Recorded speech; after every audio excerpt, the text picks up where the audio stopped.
chaque vendredi, Catherine Ney est avec nous. Bonjour Catherine. Bonjour Dimitri, bonjour à tous. Le contrôle de l'immigration était au menu du Conseil européen de rentrée hier à Bruxelles. Le pacte asile-immigration, on s'en rappelle, voté au Parlement européen au mois de mai, applicable dans 2 ans, semble déjà caduque.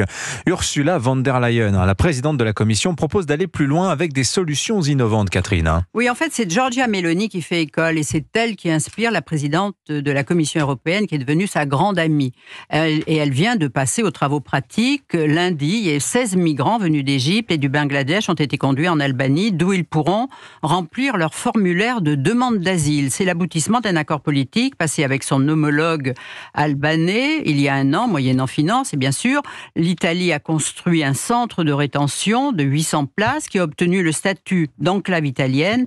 Et c'est Rome qui va instruire leur demande d'asile. Ils auront la réponse dans 28 jours. Et si c'est non, ils seront reconduits dans leur pays. Alors 16 clandestins, pour l'heure c'est pas beaucoup, mais c'est aussi de la communication à l'égard de tous les passeurs et de tous les migrants. Oui, et ça c'est énorme, mais parce qu'elle est une femme pragmatique, parce qu'en même temps, elle a régularisé 450 000 sans-papiers pour répondre aux besoins du pays, les patrons, l'hôtellerie, les hôpitaux qui ont besoin d'immigrés. Mais à peine élue, vous savez qu'elle avait dû subir un énorme afflux venant de Tunisie, organisé par le président tunisien qui lui-même, sans pitié, renvoyait tous les Africains. Gérald Darmanin avait déclaré qu'elle était incapable de gérer le problème, qui était une façon indirecte d'attaquer Marine Le Pen. Mais le ministre des Affaires italien, Tajani, avait annulé une visite officielle à Paris, alors qu'aujourd'hui, il rencontre son camarade Michel Barnier, avec qui il a travaillé à Bruxelles. Il est très heureux qu'il soit à Matignon.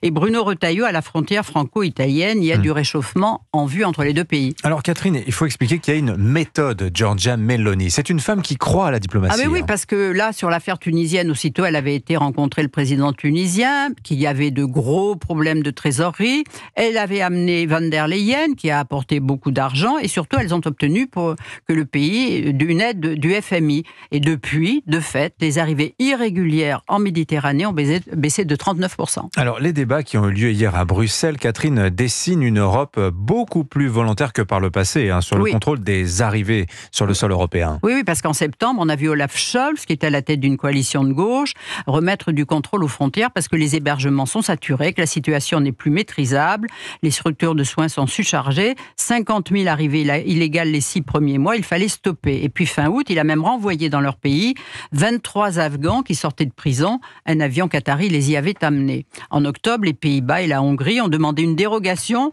pour ne pas appliquer le pacte immigration-asile voté au Parlement européen et pas applicable, comme vous l'avez dit, pas avant 2 ans.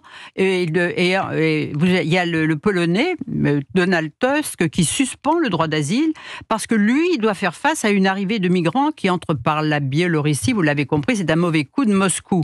Mais la Finlande a déjà obtenu, pour les mêmes raisons, cette autorisation, et les 3 pays baltes envisagent de faire de même. Ce qui veut dire que l'espace Schengen, celui de la libre circulation, qui était la grande innovation européenne, est peut-être mort parce qu'on s'est aperçu que chaque pays revendique aujourd'hui le droit de surveiller ses frontières. Alors Bruno Retailleau, dès son arrivée à Place Beauvau, a fait entendre la même musique. Lui aussi veut mettre fin au désordre migratoire et il prépare une loi immigration. Oui, en fait, c'est pas la nouvelle loi en question, n'est que la reprise de celle qui a déjà été votée, mais qui fut amputée par le Conseil constitutionnel pour des raisons de forme et non de fond. Il n'y a rien d'autre, prenait le ministre de l'Intérieur. D'ailleurs, son annonce colle avec les attentes des Français, comme on le voit ce matin, sondage du Figaro, le plébiscite et montre qu'il a le soutien d'une très grande majorité. Mais il a braqué le camp macronien. Gabriel Attal s'étrangle, trouve que le projet est totalement inutile, vu que les décrets d'application de la première loi ne sont toujours pas encore sortis.